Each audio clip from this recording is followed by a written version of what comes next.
Assalamualaikum warahmatullahi wabarakatuh. Selamat pagi dan salam sejahtera untuk kita semua. Sahabat Bawaslu Kabupaten Karanganyar dan dimanapun Anda berada, berjumpa kembali dengan program studi Stand Up Demokrasi Bawaslu Kabupaten Karanganyar. Sebelumnya kami mengucapkan selamat Hari Raya Idul Fitri 1442 Hijriah. Mohon maaf lahir dan batin. Mari kita semua, saya mengajak untuk menikmati serial studi sesi kedua dengan tema keadilan pemilu. Sahabat Bawaslu dimanapun Anda berada, berbicara keadilan pemilu tentu harus ada beberapa aspek atau indikator sehingga keadilan pemilu betul-betul tercipta dan terlaksana dengan baik. Ada 4 indikator setidaknya berbicara keadilan pemilu. Pertama, itu adalah kesetaraan semua elemen yang terlibat dalam proses pemilu ataupun pilkada. Elemen ini banyak, ada penyelenggara pemilu, ada peserta pemilu, dan ada pemerintah dan juga ada masyarakat. Nah, tentu elemen ini penting. Kita berbicara tentang bagaimana kemudian kedudukan para elemen di dalam proses keadilan pemilu. Nah, Bawaslu dengan KPU tentu sejajar. Apabila ada kesalahan atau pelanggaran pasti akan dilakukan penindakan dan sebagainya. Berbicara juga partai politik. Partai politik di dalam keadilan pemilu tidak dibeda-bedakan. Ini partai kecil, partai besar, partai menengah, semuanya sama di mata hukum.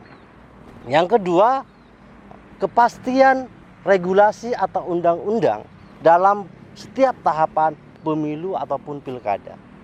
Ini juga sangat penting karena semua elemen atau peserta pemilu itu menginginkan adanya kepastian hukum dalam melaksanakan aktivitas di pemilu ataupun pilkada.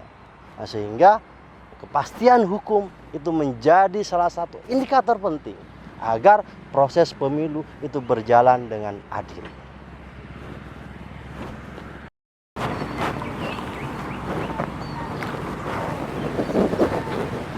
Nah, indikator ketiga yaitu imparsialitas penyelenggara pemilu. Dalam bahasa peradilan, imparsialitas ini disebut dengan peradilan yang singkat, cepat, murah, dan juga tidak berpihak. Dalam indikator ini tentu imparsialitas penyelenggara pemilu itu sangat wajib bagi penyelenggara pemilu. Karena ini berbicara keadilan pemilu.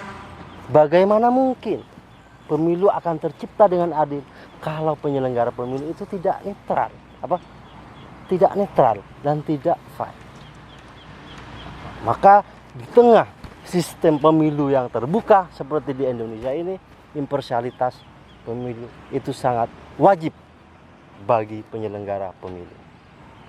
Indikator yang keempat, adanya kontestan yang bebas dan fair. Saya tekankan lagi, yang fair.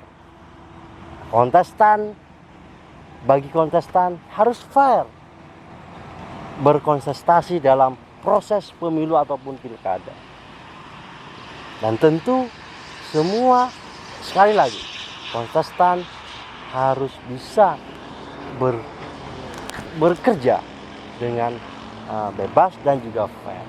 Ini sangat penting, dan apabila ada kontestan yang tidak fair, maka perundang-undangan dalam proses sengketa pemilu, maka yang bersangkutan pasti akan dipanggil atau diklarifikasi oleh Bawaslu.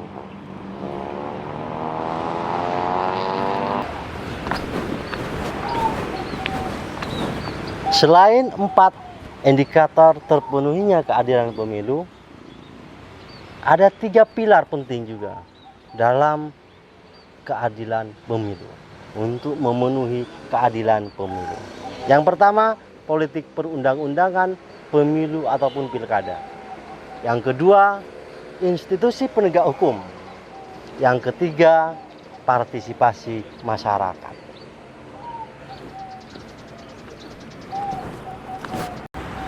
Demikian studi kali ini. Kita akan berjumpa di studi edisi berikutnya. Tetap patuhi protokol kesehatan dan mari kita bersama-sama cegah penyebaran COVID-19. Bersama rakyat, awasi pemilu, bersama Bawaslu, tegakkan keadilan pemilu. Wassalamualaikum warahmatullahi wabarakatuh.